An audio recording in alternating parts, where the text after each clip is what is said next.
C'est la première fois que je donne une conférence à l'Académie salésienne, donc je suis tout à fait ravie d'être là, d'autant plus que je crois bien que c'est aussi ma première conférence annécienne. Voilà, donc j'ai beaucoup présenté mes travaux dans le Chablais, dans le Faucigny, mais c'est vrai qu'Annecy, j'étais encore pas venue. Donc voilà, encore une fois, merci de votre invitation et merci de votre accueil.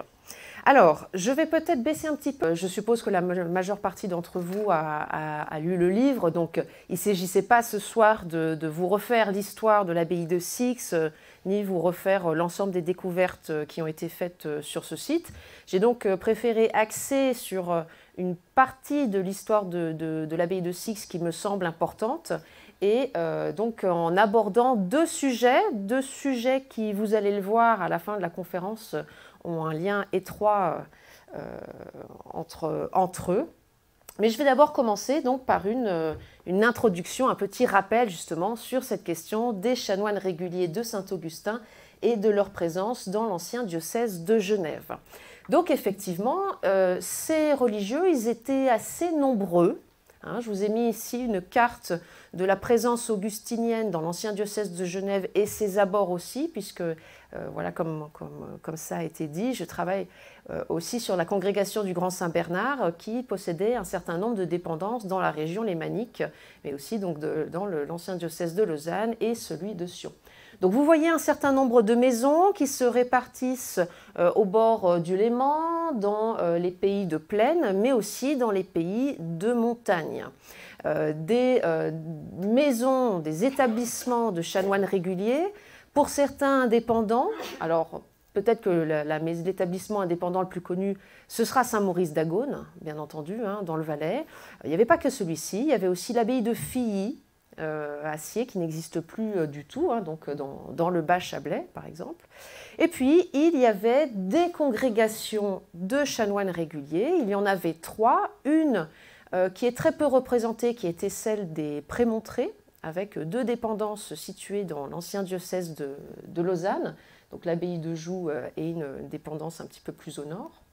La congrégation du Grand Saint-Bernard, donc avec pas très loin d'ici le prieuré de l'Aumône à Rumilly, et puis en Chablais les maisons de Meillerie et de Thonon, que l'on appelle Rive sous Thonon, le château de Rive aujourd'hui. Et puis donc ces maisons du Grand Saint-Bernard, vous en voyez d'autres, ici ce sont les points jaunes, Roche, Montprévert, Bière et Troyes. Et puis, la congrégation d'Abondance, qui est sans doute la plus connue, effectivement, grâce à l'abbaye mère, l'abbaye d'Abondance, et évidemment son architecture, et notamment son cloître gothique et ses peintures murales. Bon. Et c'est vrai qu'à côté, il y avait aussi l'abbaye de Sixte. L'abbaye de Sixte, qui est représentée par des bâtiments d'une apparence très peu médiévale aujourd'hui, et de fait, ils ont été en grande partie reconstruits à l'époque moderne. Et puis, une histoire qui avait été un petit peu oubliée, malgré les travaux importants de l'abbé Marie Ranaud, dont on va parler au cours de cette conférence, qui avait fait un travail énorme de recherche, de collecte des archives, et qui avait quand même publié 2 ouvrages sur Sixte. On va y revenir. Donc, en résumé, une présence importante de ces établissements canoniaux, mais peu de recherches récentes, pas de recherche universitaire avant le XXIe siècle en réalité, sauf pour Saint-Maurice, mais qui est vraiment un cas à part. Et depuis le XXIe siècle, des recherches en histoire de l'art, en histoire et en archéologie. Cette congrégation d'Abondance, il y a mes collègues historiens Laurent Ripart et Arnaud Delers qui ont travaillé sur la fondation de cette congrégation et sur les premiers siècles d'existence de cette fondation. Donc aujourd'hui, on essaie un petit peu plus. Le problème pour Abondance, c'est qu'on n'a pas d'archives. Voilà, il y en a très très peu de documents qui sont conservés. Donc évidemment, dans cette situation, il est délicat de retracer en détail cette histoire. Bon. Mais il reste des bâtiments. Donc voilà, pour l'archéologue, il y a quand même une marge de manœuvre un petit peu plus importante. Alors, pour vous resituer un petit peu ce qui s'est passé, les chanoines vivaient à Saint-Maurice, qui était à cette époque-là une abbaye séculière. Voilà. On est dans le contexte de ce que l'on appelle la réforme grégorienne, qui est une réforme de l'Église, un mouvement important, qui voit l'apparition et le développement très fort des chanoines réguliers, c'est-à-dire qui vivent selon une règle. Et donc ce n'était pas ce qui existait à l'abbaye Saint-Maurice à cette époque-là. On avait des chanoines qui étaient séculiers. Donc il y a un mouvement de réforme de l'Église, une volonté de régulariser, de réformer ces mouvements religieux. Et ces chanoines réguliers, ils apparaissent en Europe et ils connaissent un développement extrêmement important, notamment dans la première moitié du XIIe siècle. Bon. Et puis, ce que Laurent Ripart a mis en évidence, c'est qu'il y avait certainement une partie des chanoines qui vivaient à Saint-Maurice à cette époque-là qui n'étaient pas satisfaits de cette vie séculière et qui poussaient pour une vie régulière, selon une règle, une vie en commun, avec un vœu de pauvreté, etc. Et qui, en fait, ont dû, à un moment donné, trouver une solution qui était de quitter Saint-Maurice et d'aller fonder un nouvel établissement régulier. Et c'est dans la vallée d'Abondance que ces chanoines, désireux de vivre cette vie régulière, s'installent. Et ça se fait autour de 1100. Donc évidemment, une fondation monastique ou canoniale, c'est un processus, ça ne se fait pas du jour au lendemain, mais ça se fait en tout cas au début du XIIe siècle. Ces chanoines fondent un prieuré, et ce prieuré va attirer des vocations. On voit que c'est quelque chose qui va marcher. Les chanoines sont des religieux qui sont très populaires à cette époque-là, donc il y a beaucoup de gens qui se font chanoines, il y a beaucoup de gens qui rejoignent ces fondations. Et donc assez rapidement, ce prieuré d'Abondance va devenir abbaye, va être érigé en abbaye, et fonder 2 autres établissements dans l'ancien diocèse de Genève et dans des contextes similaires, c'est-à-dire dans les vallées préalpines. D'abord l'abbaye de Sixte vers 1140, on ne connaît pas la date exacte, mais encore une fois, il n'y a pas une date, c'est un processus. Et ensuite, l'abbaye d'Entremont au milieu du XIIe siècle. Ces chanoines d'Abondance vont acquérir une sorte de prestige et on va les appeler pour régulariser Saint-Maurice, donc l'abbaye d'où ils venaient. Voilà, donc on se retrouve à cette époque-là avec ces 4 abbayes qui sont des abbayes de chanoines réguliers. Et puis Abondance va continuer à connaître le succès, les donations vont affluer, l'abbaye va devenir importante et va essaimer, c'est-à-dire fonder de nouvelles maisons canoniales en dehors des limites de l'ancien diocèse de Genève, jusque dans le Jura et le Haut-Valais. Donc ça va être une congrégation pas gigantesque, c'est pas de l'ordre de Prémontré, on est sur quelque chose de régional, mais qui connaît un développement, un succès important et relativement rapide. Bon. Les voici ces maisons de la congrégation d'Abondance. Donc Abondance se trouve ici, dans la vallée du même nom. Je suppose qu'une grande partie d'entre vous, si ce n'est tout le monde, connaît l'abbaye d'Abondance, qui est une abbaye qui est quand même très bien conservée, malgré un certain nombre de sinistres, d'incendies et de tremblements de terre qui sont arrivés. L'abbaye de Sixte, dont nous parlons ce soir et dont parle mon dernier ouvrage, située donc là au fond de la vallée du Gifre, c'est-à-dire une vallée qu'on ne traverse pas, contrairement à la vallée d'Abondance, qui est un passage entre le Bas-Chablais et le Valais. Et enfin, l'abbaye d'Entremont, qui est donc un site sur lequel nous menons des recherches en collaboration avec l'Université Savoie-Mont-Blanc, avec l'historien Denis Lessu, avec d'autres collègues archéologues, depuis 2020. Donc l'abbaye d'Entremont accueille un chantier-école de l'Université Savoie-Mont-Blanc destiné à former les étudiants en histoire et archéologie médiévale et moderne depuis 2021. Alors, je sais que vous êtes allés l'année dernière en sortie à Sixte, si je ne me trompe pas. Donc, je pense que les personnes qui faisaient partie de la sortie se rappellent bien le site. Je vous présente quand même un plan au cas où certaines personnes avaient manqué la journée. Donc, voici le site abbatial de Sixte aujourd'hui, qui, vous voyez sur la photo en bas à droite, se trouve au pied d'une montagne et en contre-haut du Gifre qui coule dans la vallée. Le site est globalement bien conservé, mais vous l'avez vu, il y a des parties du couvent qui manquent. Et en fait, aujourd'hui, l'église et l'aile sud du couvent sont totalement dissociées, alors qu'évidemment, autrefois, elles étaient reliées. Et puis, par contre, il y a aussi, on conserve la tour d'enceinte, qui est donc en bas à gauche sur le plan, donc en réalité au sud-ouest, qui est accolée à l'office de tourisme aujourd'hui, qui se trouve à l'entrée du site abbatial, qui est une ancienne tour d'enceinte de cette enceinte canoniale. Et puis, en haut à gauche sur le plan, l'ancien presbytère.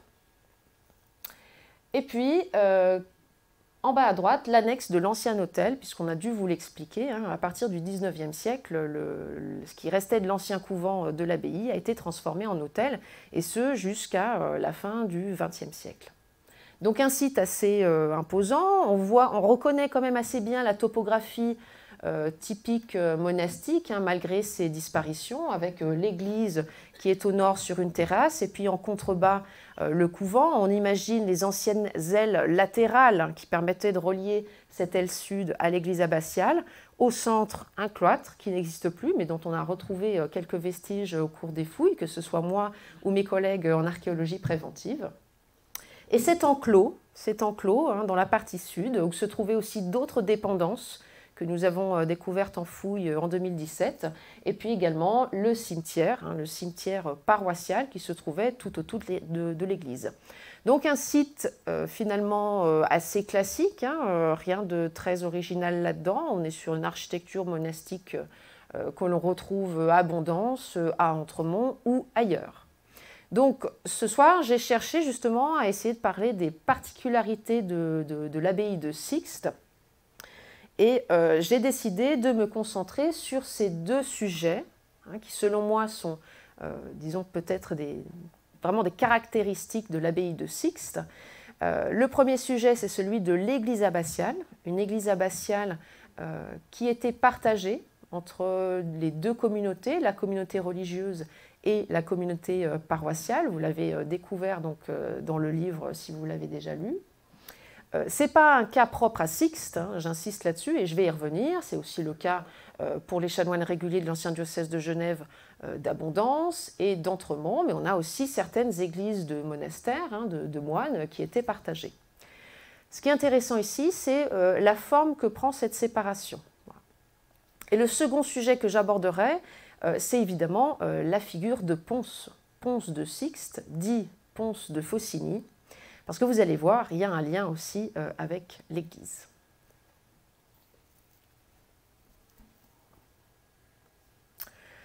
Alors, on commence avec cette question du partage des églises abbatiales. Je vous ai dit que les religieux de l'abbaye de Sixte, c'était des chanoines réguliers, donc qui vivaient selon un mode de vie monastique, selon une règle, la règle dite de saint Augustin. Ils vivaient ensemble, ils faisaient vœu de pauvreté, de chasteté, ils mettaient tout en commun, leur vie c'était essentiellement la prière, mais ce qui distingue, si on dit les choses un peu simplement, ce qui distinguait les chanoines des moines, c'était l'exercice de la cura animarum, c'est-à-dire que les chanoines réguliers étaient des prêtres, c'était des prêtres qui vivaient ensemble, selon une règle. Par conséquent, ils pouvaient se charger de l'encadrement religieux des laïcs, en étant prêtres de la paroisse où se trouvait leur abbaye ou des paroisses qui dépendaient de leur abbaye. Donc, il y avait un certain nombre de paroisses comme ça dans le Faucigny qui dépendaient de Sixte, de la même manière qu'il y avait un certain nombre de paroisses dans l'ancien diocèse de Genève qui dépendaient d'Abondance. Donc, on pouvait avoir des chanoines d'Abondance ou de Sixte qui étaient nommés et qui desservaient ces cures ou qui se faisaient remplacer par des vicaires. Voilà. Donc, ces chanoines réguliers, ils sont prêtres et donc ils se chargent, que ce soit à Abondance, à Sixte ou à Entremont, de l'encadrement religieux des habitants. Deux cas de figure. Soit dans ces cas-là, les religieux vont avoir leur église à eux, leur église priorale ou leur église abbatiale, et une autre église, soit rattachée à leur établissement religieux, soit carrément à l'extérieur, et qu'ils vont desservir et où les paroissiens seront accueillis. C'est notamment le cas au prieuré de Meillerie. À Meillerie, les chanoines avaient dans leur prieuré fortifié une petite église qui leur était dédiée, qui leur était réservée, et où les habitants n'avaient pas accès. Et dans le village se trouvait une église paroissiale entourée de son cimetière, et c'était les chanoines du prieuré qui desservaient ou qui nommaient un desservant pour cette église-là. Il y avait une autre possibilité, qui était de posséder une grande église qui serait occupée par ces deux communautés, la communauté religieuse dans une partie orientale et la communauté paroissiale dans une partie occidentale, donc dans la nef, du côté de l'entrée de l'église.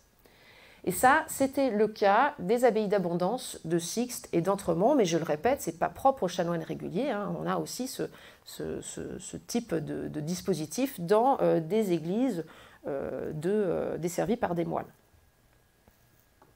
Alors, en ce qui concerne l'église de Sixte, je vous ai mis ici une photo de la partie orientale. Il s'agit du chevet plat de l'abbaye de Sixte, puisqu'en fait, c'est la partie la plus ancienne que l'on possède de cette église, qui a malheureusement connu un sinistre important en 1680 et qui a été à moitié détruite. Alors, la toute première église de l'abbaye de Sixte, on ne la connaît pas, hein, puisqu'elle a disparu. Elle a disparu à une date inconnue, mais visiblement à cause d'un premier sinistre qui est la chute d'un rocher sur cette église. Et ce rocher, eh bien, il est toujours là, il existe toujours, et il a obligé les constructeurs de la nouvelle église, l'église du XIIIe siècle, à le prendre en compte et à construire dessus. Donc on sait qu'il ne s'agit pas d'un bloc erratique qui aurait été déplacé par un glacier, il s'agit bien d'un bloc qui provient de la montagne au-dessus. Voilà. Et au XIIIe siècle, quand on a besoin de reconstruire cette église, on n'a pas la technologie nécessaire pour débiter ce bloc et le supprimer. Donc on s'en sert et on l'intègre à l'intérieur de l'église. Je vais vous montrer sur un plan juste après où se trouve ce rocher. Et donc cette église est reconstruite au XIIIe siècle. Bon. Ce que vous voyez ici, ce chevet, il est effectivement assez typique de l'architecture religieuse des églises au XIIIe siècle. Des chevets plats de ce type-là, on en trouve aussi à Meillerie, à la Chartreuse de Mélan, au prieuré de Payonnay, à l'église paroissiale d'Évian. Voilà, c'est quelque chose qui est assez répandu. Et puis par contre, le reste, en fait, c'est un micmac de parties qui étaient reconstruites à plusieurs époques. Donc une partie de mon travail, ça a été justement d'essayer de restituer un phasage archéologique de ce bâtiment pour restituer rattacher les différentes parties aux époques de construction. Alors, d'après les archives, puisque là, en l'occurrence, pour l'abbaye de Sixte, on a des archives, les archives nous disent qu'un des abbés de Sixte a fait voûter l'église dans la seconde, le troisième tiers du XIIIe siècle. Et en fait, on va voir que ce n'est pas l'église entière qui a été voûtée, c'est une partie. Et puis donc cette église, elle est utilisée par les deux communautés qui cohabitent à l'intérieur. Et puis en 1680, il y a ce terrible incendie qui a lieu.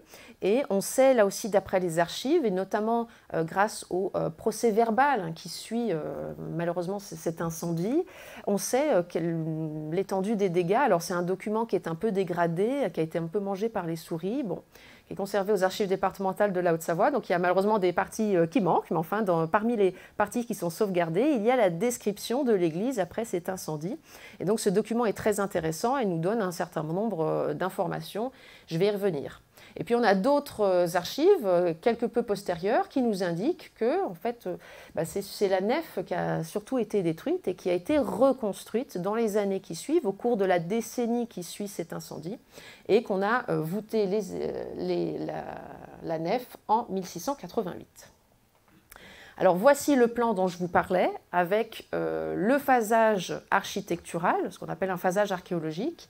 Donc les couleurs représentent les différentes parties auxquelles on peut rattacher justement les différentes parties du bâtiment. Donc vous voyez que si à première vue on peut visiter l'église et trouver un bâtiment relativement homogène, quand on regarde dans le détail, en fait, on se rend compte que ce n'est pas le cas. Il y a effectivement des parties du XIIIe siècle, c'est la partie en marron hein, qui se trouve dans la partie orientale de l'église. Mais vous voyez que notamment la nef, elle date des années 1680-1700. Et puis il y a pas mal de parties qui ont été rajoutées aussi à la fin du Moyen-Âge. C'est les parties en bleu, et puis ensuite en noir, et puis en orange. Voilà. Donc ce bâtiment qui a l'air un peu uniforme, qui a été uniformisé un petit peu hein, dans son organisation interne et dans son apparence, en réalité, c'est un bâtiment qui est beaucoup plus complexe, qui, de fait, a 700 ans, hein, presque, donc voilà, qui a connu plusieurs vies, plusieurs phases de construction, reconstruction, embellissement, destruction, etc. etc. Voilà. Donc il y aurait bien des choses à dire sur cette église, mais donc je vais m'en tenir à mon propos, qui est celui de l'église d'origine, l'église du XIIIe siècle, et la façon dont elle était partagée par les deux communautés de Sixte. Ce qui est intéressant à Sixte, c'est que cette séparation, qu'on appelle une séparation liturgique, prenait une forme originale. En règle générale, ce que l'on connaît des églises partagées et séparées, c'est surtout le jubé. Voilà, le jubé, c'est sans doute un terme que vous connaissez. Peut-être connaissez-vous celui de l'église du monastère de Brou, superbe jubé, avec derrière le chœur liturgique qui est très bien conservé, avec le podium au-dessus. Voilà. Donc ça, c'est la forme qui est la plus connue de séparation des églises. Pas très loin aussi, il y a le jubé de la basilique de Valère, à Sion, hein, qui est voilà, aussi bien conservé, très intéressant. Voilà. On peut avoir aussi simplement des barrières de chœur, qui isolent, notamment ce qu'on trouve aussi beaucoup dans les cathédrales, hein, pour isoler les chanoines séculiers des paroissiens. À Abondance existait visiblement un jubé. Alors on n'en conserve aucune trace, puisque la nef, là-bas aussi, a brûlé la première moitié du XVe siècle, mais d'après les archives, on peut restituer un jubé. À Sixte, rien de tel. Ce qui existait, c'était un mur. Il y avait un vrai mur, un mur complet, hein, qui isolait les deux parties de l'église. Donc ce mur, je l'ai restitué sur le plan qui est ici. Vous voyez donc à droite du mur, dans la partie orientale de l'église, la partie qui était dévolue aux religieux. C'est là que se trouvaient leurs chœurs liturgiques, leurs maîtres-autels, leurs autels secondaires, etc. C'est ce que vous voyez donc tout au fond sur la photo de droite. C'est la partie vraiment la plus ancienne de cette église, la partie du XIIIe siècle. J'en profite pour vous signaler l'emplacement du rocher dont je vous parlais. Et donc, c'est peut-être moins visible sur ce plan, mais on voit bien en fait qu'il y a quand même un resserrement entre les deux travées à ce niveau-là, justement, pour pouvoir construire hein, sur le rocher. Et puis la partie à gauche du mur, c'est-à-dire à l'ouest, eh bien c'était la nef. Alors ici restituée, hein, puisque je vous rappelle que cette nef a complètement disparu, donc je ne sais pas à quoi elle ressemblait exactement, c'est une proposition de restitution. La nef où prenaient place les habitants de Sixte, les paroissiens, les laïcs, et où se trouvait l'autel de la paroisse qui était desservi par un des chanoines de Sixte, qui était le curé de Sixte. Voilà. Ce mur, il existe encore, bien qu'il ait été ouvert en 1688, à la suite du grand incendie. Les chanoines ont demandé à pouvoir utiliser la nef en entier, sans doute la population avait-elle augmenté, et donc à cette époque-là, assez tardivement, fin du XVIIe siècle, les chanoines avaient basculé dans le sanctuaire, c'est-à-dire vraiment dans les deux premières travées orientales, et la nef en entier avait été cédée aux paroissiens. Donc c'est pour ça qu'on avait ouvert le mur, mais vous le voyez encore, et je me suis permis un petit truchement pour vous le représenter plus facilement. En fait, voilà, si vous viviez à Sixte avant l'incendie de 1680, que vous étiez habitante de Sixte et que vous vous rendiez à la messe, voici ce que vous voyez à l'époque. Vous entriez dans la nef, en face de vous se trouvait un mur qui dissimulait complètement derrière l'autre partie de l'église destinée à la communauté religieuse. On sait d'après l'inventaire après incendie de 1680 qu'il y avait une porte dans ce mur, au centre de ce mur, qui permettait donc aux chanoines de circuler entre les deux, et que de chaque côté du mur, il y avait des autels secondaires, avec sans doute celui de droite qui était donc dédié à Ponce, le fondateur de l'abbaye. Et puis en avant, il faudrait imaginer qu'il n'y avait pas de banc et qu'il y avait l'autel principal de la paroisse qui était voilà, l'autel principal qui permettait de réaliser les offices. Donc voilà en fait vraiment à quoi ça ressemblait. Il faut vraiment imaginer une séparation complète entre les deux. Il se trouve que c'était exactement le même cas de figure à Entremont. Voilà. Donc voici l'église d'Entremont que vous allez bientôt visiter. Donc quand vous irez chercher le mur, eh ben, on le voit encore aujourd'hui, puisque là aussi, il a été ouvert en 1778, après le départ des chanoines réguliers, après que l'abbaye ait été supprimée, parce qu'à ce moment-là, évidemment, sans chanoines, l'église devenait uniquement paroissiale. Par conséquent, ça ne servait à rien d'avoir une église qui était coupée en deux. Mais voici cette église prise depuis le sanctuaire. On regarde en direction de la façade, donc vous avez la nef devant vous. Eh bien, le mur, il en reste un morceau, et vous voyez même, et c'est intéressant là aussi à Entremont, les stalles de la fin du XVe siècle, qui sont en partie conservées. Et donc là aussi, je me suis permis un petit truchement pour vous donner une idée de ce à quoi ça devait ressembler.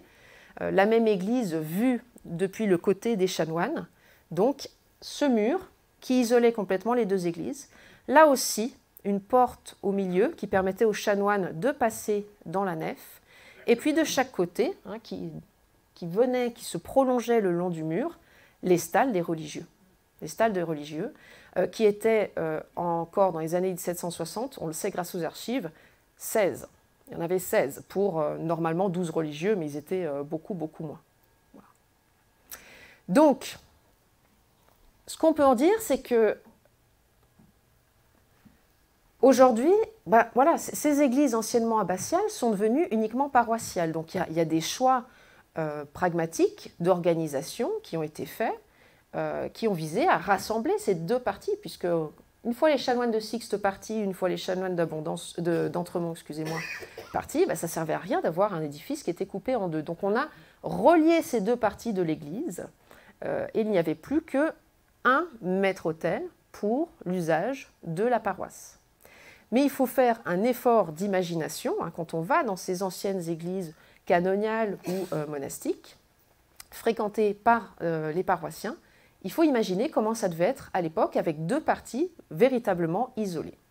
Deux parties qui étaient dédiées à leur communauté, donc d'un côté les religieux, d'un côté les paroissiens, avec chacun son autel principal, son desservant, sa temporalité aussi, et ses autels secondaires et différents aménagements, les fonts baptismaux, les tombeaux, les chapelles privées, etc. etc. Voilà.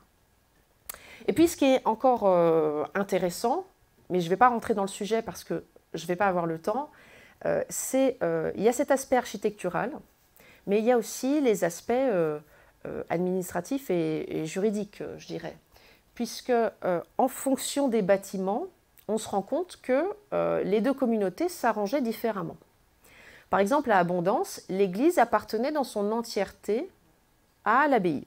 Et c'était l'abbé qui était chargé de son entretien. Entretien architectural, mais aussi de l'achat d'objets liturgiques ou de mobilier liturgique. Voilà. Parce que les paroissiens d'Abondance payaient des redevances très très lourdes, et donc ils étaient totalement déchargés de cet entretien. À Entremont, c'était pas exactement la même chose. En fait, l'église appartenait à l'abbaye, mais les paroissiens devaient entretenir leur partie à eux, notamment les travaux de toiture, etc. L'abbé en était déchargé. Et puis à Sixte, c'était encore un autre cas de figure. À Sixte, on se rend compte, et c'est assez précoce, déjà au XVe siècle, qu'il y a vraiment une séparation entre les deux. L'abbé doit entretenir sa partie, les paroissiens entretiennent la leur, et en fait, il y a même des éléments qui nous laissent penser qu'à un moment donné, ils deviennent vraiment propriétaires de leur partie. Donc ça veut dire un édifice en indivision un petit peu. Et donc évidemment, quand il faut prendre des décisions, notamment à la suite des incendies, quand il y a des sinistres. Quand il faut se mettre la main à la poche, ça pose des problèmes, évidemment, hein, puisqu'il faut s'entendre, il faut pouvoir payer en même temps, il faut prendre les mêmes artisans, etc. etc. Voilà. Donc c'est un sujet qui est intéressant. Alors, malheureusement, le problème, là, c'est qu'on n'a pas souvent des archives qui en parlent. Donc c'est vraiment difficile d'aller un petit peu plus loin. Mais je pense que c'est un sujet de recherche qui mériterait dans les années d'avenir d'être un petit peu plus poussé pour qu'on en sache un petit peu justement sur ce partage des églises.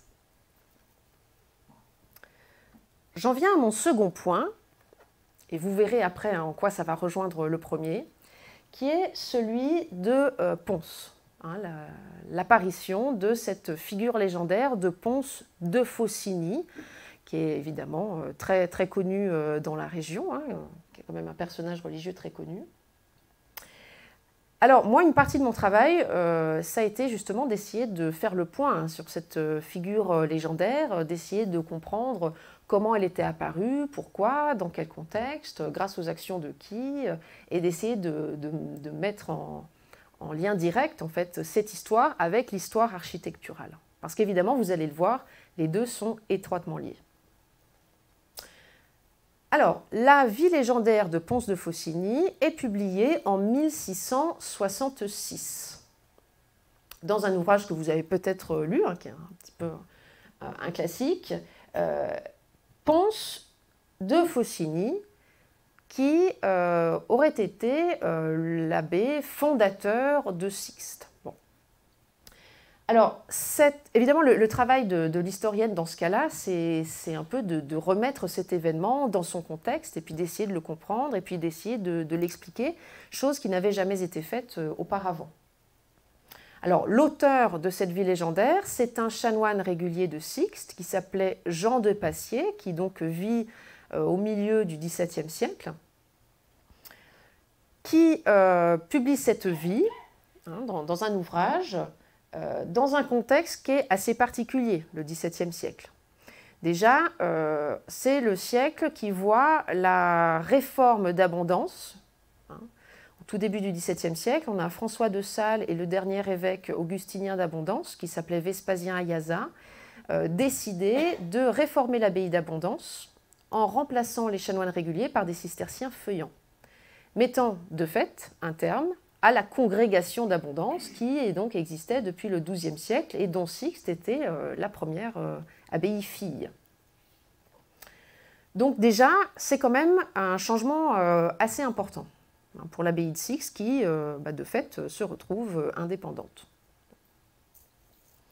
C'est une époque de crise financière. Alors ça, c'est pas propre à Sixte, hein. Je pense que c'est tous les établissements religieux. Mais là, crise financière, vous allez voir, je vais y revenir. Pourquoi? Parce que dans la première moitié du XVIIe siècle, l'abbaye, le couvent a dû être en grande partie reconstruit. Et évidemment, ça occasionne des frais énormes, absolument énormes. Et puis, dans un contexte plus large, c'est l'époque de la réforme catholique, hein, ce qu'on appelle aussi la contre-réforme, c'est-à-dire une époque où, voilà, c'est l'époque de François de Sales, voilà, où il y a cette dynamique catholique.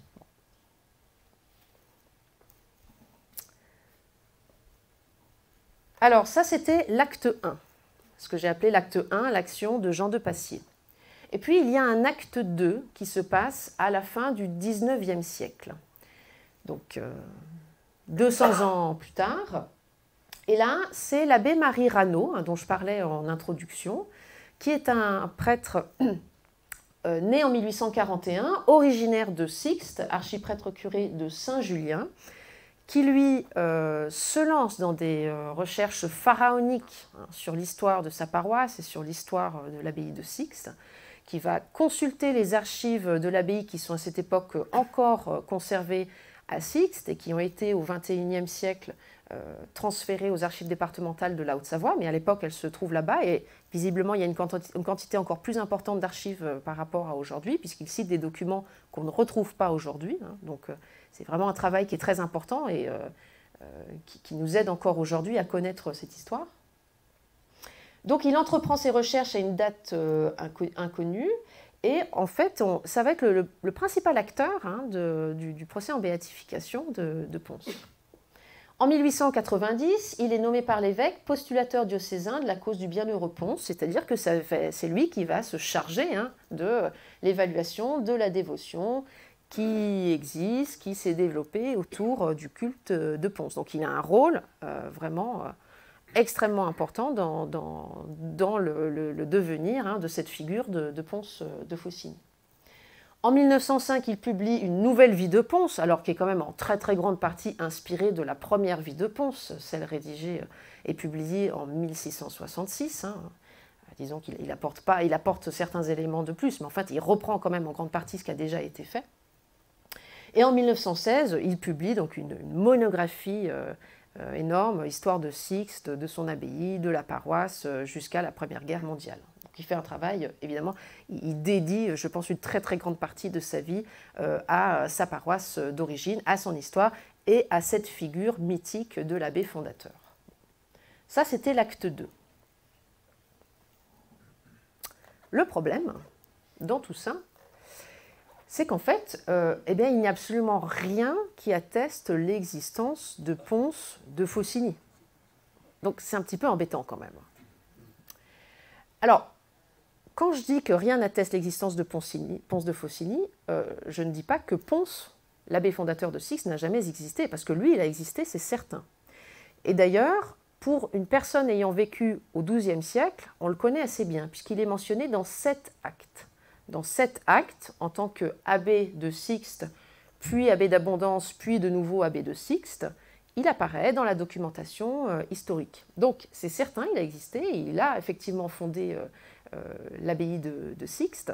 Il a eu une carrière importante, puisqu'il est devenu par la suite abbé d'Abondance, et il est revenu à Sixte, où il est mort. Donc, on le connaît relativement bien, si j'ose dire, pour une personne du XIIe siècle. Dans cette documentation, il n'est jamais qualifié de membre de la famille de Faucigny. Et souvent, il paraît en compagnie des membres de la famille, qui s'appellent entre eux mon frère, mon oncle, mon cousin, parce qu'évidemment, c'est que des messieurs. Mais par contre, quand Pons est cité, quand il est témoin d'un acte ou acteur d'un acte, jamais il n'est mis en relation avec les autres membres de la famille de Faucigny. On sait qu'il décède un 26 novembre, sans doute 1178 à Sixte, où il est inhumé. Et on sait qu'il existait dans l'église, et donc dans la partie paroissiale de l'église, son tombeau. Ça, c'est quelque chose qui est rapporté au XVIIe siècle par Jean de Passier, et ensuite au XIXe siècle par Marie Ranaud. Donc les deux auteurs décrivent cet aménagement funéraire qui se trouvait dans la nef de l'église de Sixte. Et on nous dit, on fait une description de ce tombeau, on nous dit qu'il y avait une peinture murale qui représentait l'abbé, mitré, tenant sa crosse, et qu'il y avait une inscription en caractère gothique qui disait « Hic jacet beatus Pontius abbas noster ». Et là encore, vous voyez, il n'est pas du tout fait mention des Faucigny, pas du tout. Alors, les premiers à avoir dit que c'était quand même un petit peu louche comme histoire, c'est les auteurs de l'Armorial de Savoie, dans la généalogie proposée de la famille de Faucigny. Ils l'écrivent noir sur blanc. On dit que Pons est un membre de la famille de Faucigny, frère d'Aymon, frère d'Arducius, évêque de Genève à cette époque. Mais ils disent, bon, nous, on a fait quand même des grosses recherches et puis on n'a rien trouvé.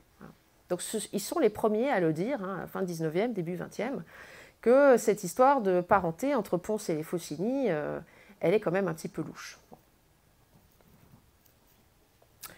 Alors évidemment, moi, mon travail, c'était d'essayer de comprendre, en fait, comment est-ce qu'on en arrive à ce qu'un chanoine de Sixte, au XVIIe siècle, écrive cette vie légendaire et la publie, et comment, en fait, cette histoire va devenir la réalité et perdurer jusqu'au moment de la béatification de Pons, dit de Faucigny, au XIXe siècle. Donc il faut revenir encore une fois au contexte. Je vous disais, donc en 1605-1607, réforme de l'abbaye d'Abondance, une abbaye extrêmement importante dans l'ancien diocèse de Genève, mais je dirais même au-delà, en fait. Pour la Savoie médiévale et moderne, l'abbaye d'Abondance, c'est un site religieux extrêmement important. Et ce site est réformé par François de Sales. Donc les chanoines sont obligés de quitter l'abbaye et on les remplace par des cisterciens feuillants. Donc cette congrégation qui avait existé, elle n'existe plus. Voilà. Donc les dépendances se retrouvent indépendantes. Donc ça c'est quelque chose de forcément qui a un impact aussi sur le positionnement de l'abbaye de Sixte. Je vous disais, première moitié du XVIIe siècle, des travaux très importants ont lieu parce qu'en fait on se rend compte que les bâtiments sont en très mauvais état. C'est ce qui transparaît vraiment dans la documentation qui est conservée au XVIe siècle. Il n'y a pas beaucoup de travaux qui ont lieu, les bâtiments s'abîment. Et quand François de Sales vient, et il vient à plusieurs reprises à Sixte, il accorde une attention particulière à l'abbaye de Sixte, effectivement, bon, la situation, elle ne va pas bien. En plus de ça, la communauté est minée par des problèmes, des conflits entre l'abbé commandataire, et puis les chanoines. Voilà. Donc en fait, c'est à l'abbé de faire les travaux, c'est à l'abbé d'entretenir les bâtiments, et puis en fait, il ne le fait pas, et donc ça se dégrade, la situation se dégrade. Et tout ça, ça aboutit à un procès qui va durer extrêmement longtemps, jusqu'à ce que finalement l'abbé, qui est issu de la famille de Moussy, soit obligé de procéder à ces travaux. Et ces travaux, ils ont été observés au niveau archéologique par des collègues en archéologie préventive qui ont travaillé au début des années 2010 sur cette aile sud que vous avez vu l'an dernier. Donc, cette équipe était dirigée par Laurent D'Agostino et là, ils ont effectivement étudié les reconstructions qui étaient des reconstructions de très grande ampleur. Donc nécessairement, ça a coûté très très cher. Donc l'abbaye est en difficulté financière à cette époque-là. En plus de ça, ce que moi j'ai pu mettre en évidence, donc à la fois grâce à l'étude des archives et à la fouille de l'aile orientale qui a été détruite, c'est qu'avant le gros incendie de 1680, il y a un premier incendie qui a lieu finalement dans un peu de temps auparavant, entre 1646 et 1670. Et cet incendie, il est assez localisé visiblement dans la partie orientale de l'abbaye, et on parle vraiment d'une partie de l'abbaye qui est ruinée en fait à cette époque-là. Donc une situation quand même qui n'est pas évidente, et sans doute que vivre à l'abbaye de Sixte au XVIIe, c'était quand même pas toujours très confortable. Donc situation financière complexe, des tensions internes, la suppression de la congrégation d'abondance. Donc Sixte, les chanoines de Sixte se retrouvent un peu tout seuls, ils vont se rapprocher de ceux de Saint-Maurice, parce que finalement, par les chemins de montagne, ils ne sont pas très très loin, à vol d'oiseau au niveau géographique, Saint-Maurice et Sixte, c'est pas très loin. Donc ils vont essayer de se raccrocher un petit peu, et puis Saint-Maurice va aussi entretenir cette relation. Voilà. Mais donc des changements importants et des difficultés.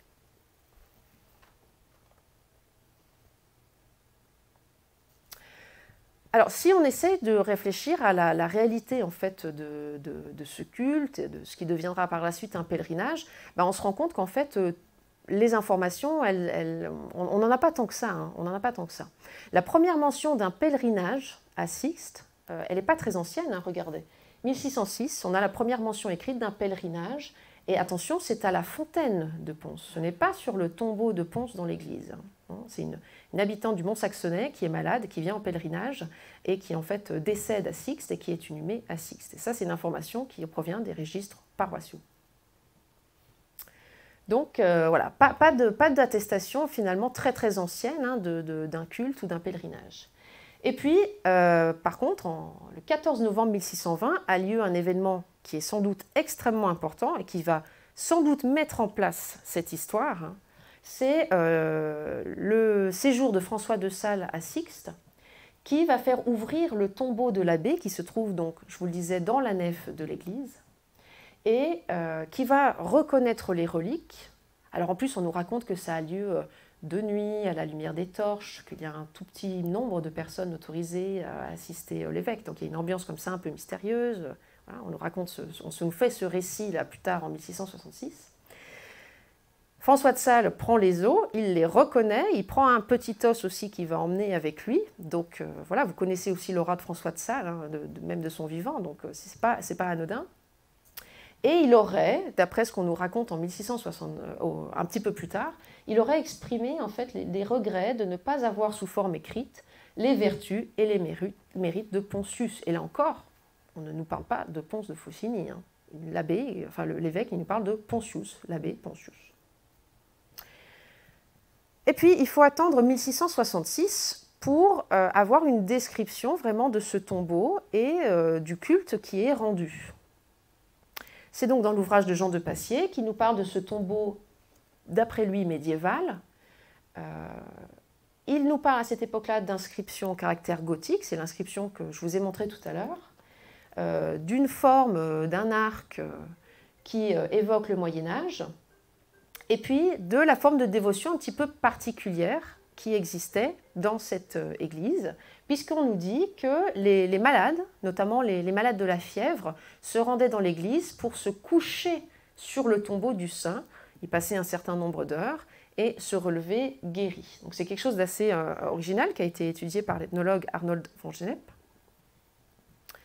Mais en fait, voilà, on a finalement très peu d'informations. Alors déjà, aucune information pour le Moyen-Âge, si ce n'est qu'on peut supposer qu'effectivement, ce tombeau, il date bien du Moyen-Âge, hein, l'abbé Pons ayant vécu au XIIe siècle, mais pas d'attestation du pèlerinage ou de culte. Donc voilà.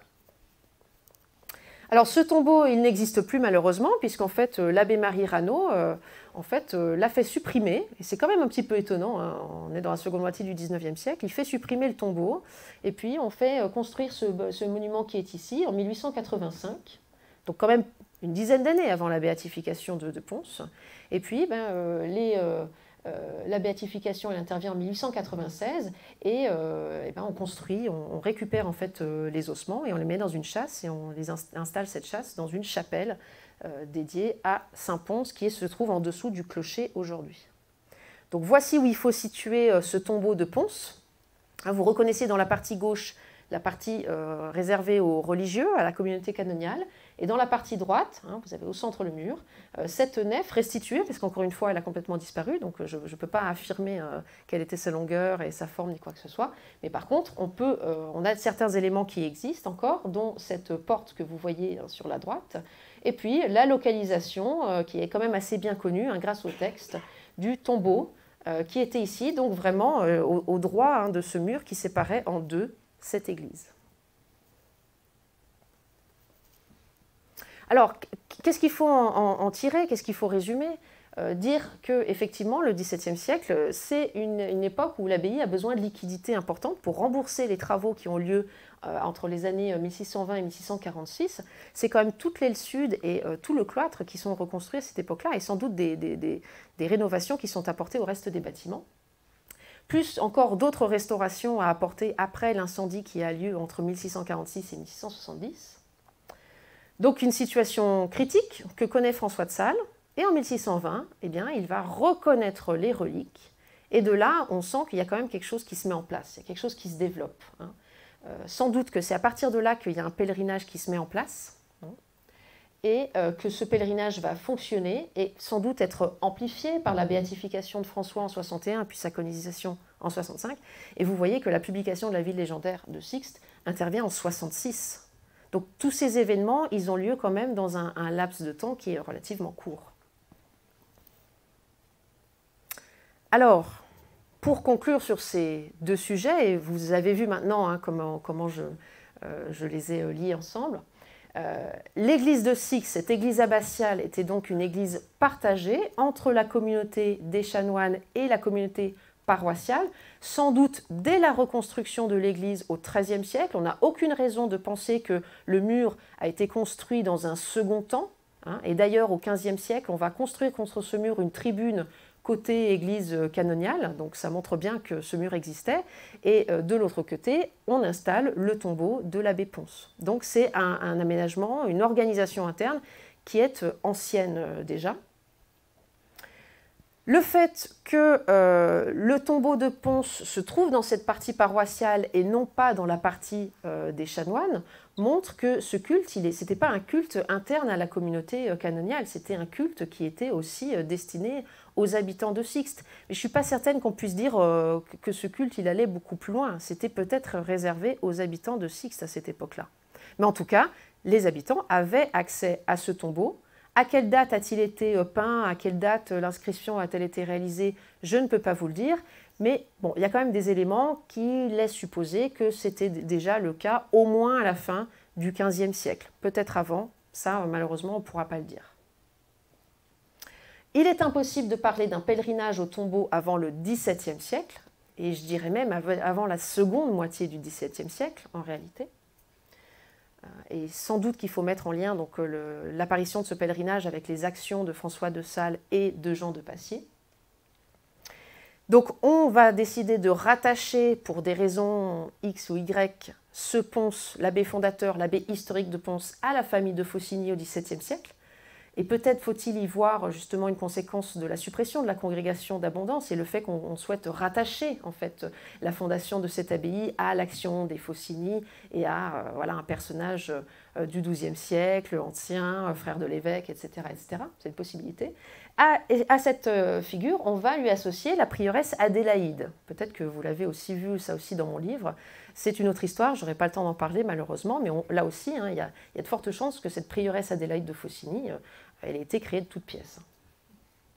Et puis enfin, on a, dans un dernier temps, l'action de Marie Ranaud, originaire de Six, qui va donc lui complètement s'inscrire dans la continuité de cette action de Jean de Pacy au XVIIe siècle, et qui va donner par son action à la figure de Pons de Faucigny l'ampleur qui est la sienne aujourd'hui.